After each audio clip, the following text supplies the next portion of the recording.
kulikayo nnyo omukuumulako gwo katuyongereyo n'ekitundu kyaffe ekyagataliiko mu ttuntu Jacob Sali tunulawo mu kamera abantu bakakasa ekyakuleesa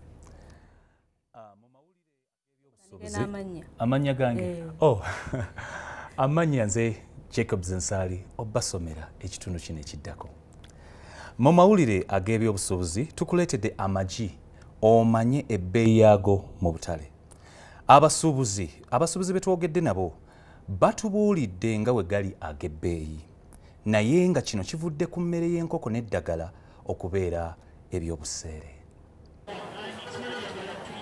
Mu mboozi yaffe ey'ebifa mu katale leero tutunuulidde amagi omanye ebbeeyi yago nga bw'eyimiridde. Tutuuseko mu katale ka Ssenti bali ku ddembe ng'eno abasuubuzi batutegeezezza nga nago bwe bagaawulamu okusinziira ku sayizi yaago era nga basinga kugajja mu bitundu okuli nsangi, mukono, mpigi, nkozi ssaako n'entebe. Tusinga kusinziira sayizi tulina kye tuyita medium, tulina kye tuyita amanene, tulina kye tuyita starter. Starter yo y'enkoko ebeera etandika obuti okutandisa. Medium yo agabeerawo nga si manene nnyo nga si matono. Kati gana amanene ge gag'enkoko ezikulidde ddala naye nga gonna galina ebbeeyi ey'enjawulo.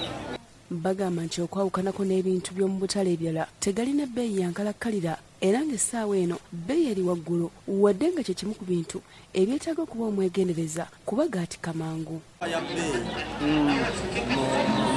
Tegalina bbeeyi eri sitebo era ogasanga nga ga 8 era n'ogasanga nga ga 9 5. Bagisuubula wakati wa nusu 82 okutuuka ku nusu 85 olwo ne bagitunda 87 ku bbeeyi y'ebyobusuubuzi wabula nga gwagula erimu bakuwa amagi 3 ku nusu 100.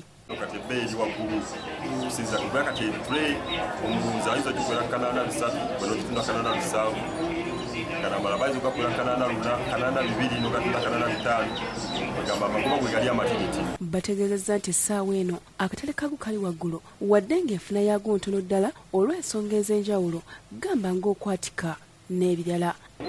Amagi akatale bwe kali n'era enfuna yaago ntono.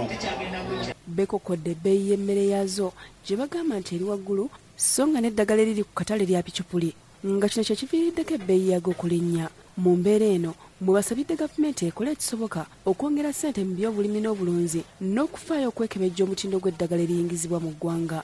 Eddagala ery'enkoko lya Bichupuli eriri ku katale kati omuntu kimuleetera kimuwa obuzibu n'agula eddagala n'alikuba enkoko ze zonna ne zikola ki zonna ne zifa. Gavumenti eyamba omulimi ava awa wansi agula ebintu byategeera tubateekamu ssente nze nava ku kulima ssente zange zafiira mu kulima n'enjabika. Prim Hannington Katende yakusakidde eggulire lino ku Lwabukedde TV1.